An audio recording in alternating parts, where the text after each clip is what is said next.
All right, he's getting ready. Hey. She getting ready. I'm getting ready.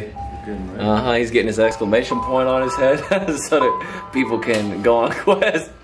On camera, it looked pretty good actually.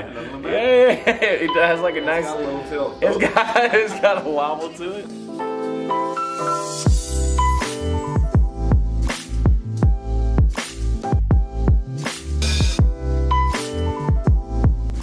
Oh, come on, getting ready. Look at that. Yeah. We love it. We'll make it work. I'll help you. I'll help you, Mom. Thank you, honey. Look, Mom back at work. Yeah, we gotta fix it. A little reprieve from the ripping and tearing. For good measure. Yeah. That is just cooling. There you go. Just stay with us on one side while everybody else goes to the other side because there's two different entrances.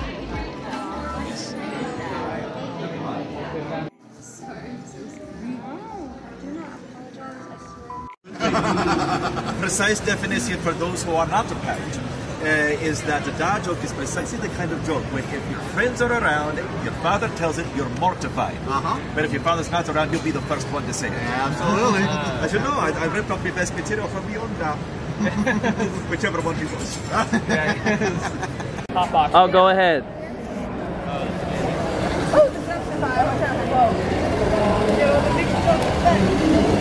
That's awesome. I can tell it's music. But that is actually right now. Thank you.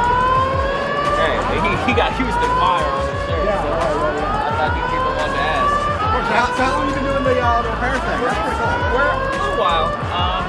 Me and her, she started it before me, and then Dad was like an addition to it. Right. So like now she does like the wigs and like sewing, and then I'll fix like props. Like if someone has something to break, I'm like, we should get that put together. So like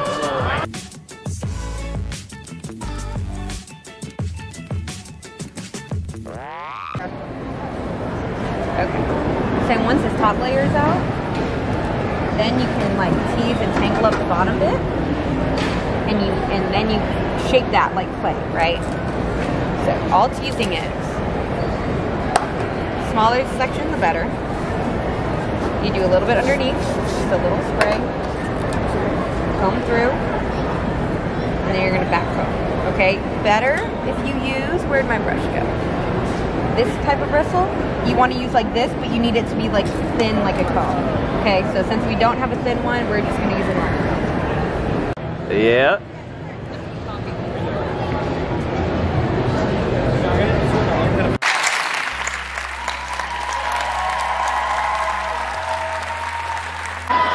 Doctor Who? Woo! If you could come back and work with one of the other doctors, who would you choose? Billy Piper.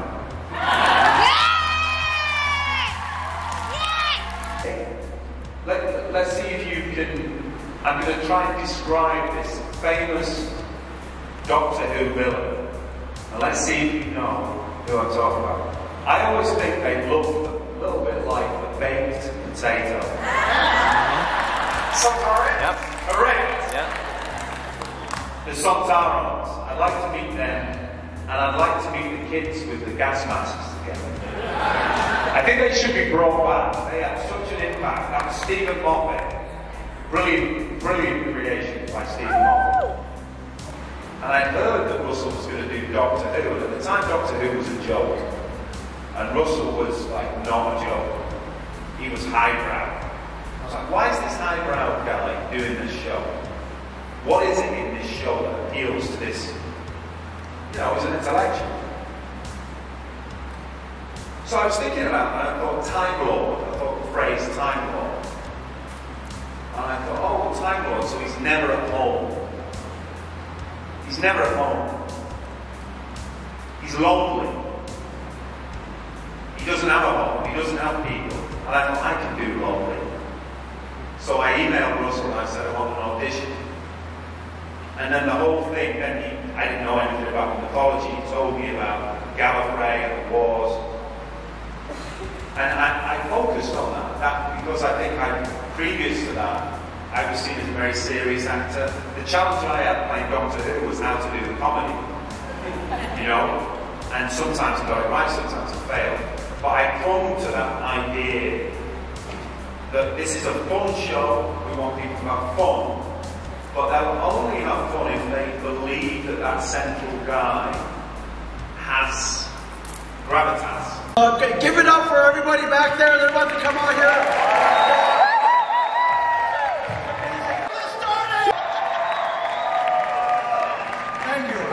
Sorry, I didn't mean to yell at you guys. I'm just that excited. Give it up for the Red Hood, everybody!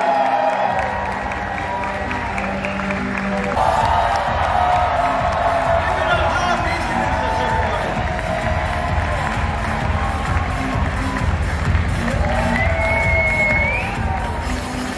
Please, come on up.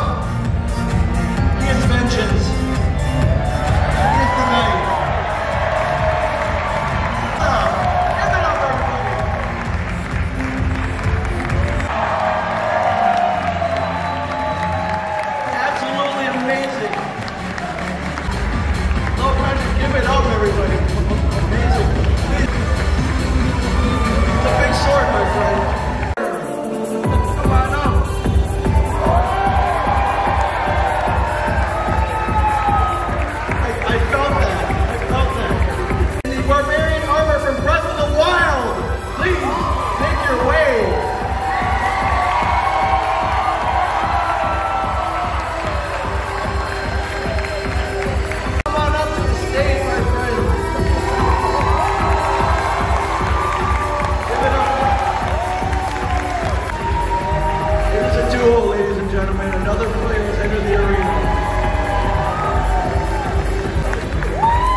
Flawless victory, everybody. It won't be one who's coming up to the stage, it will be the Scarlet Witch, my friend.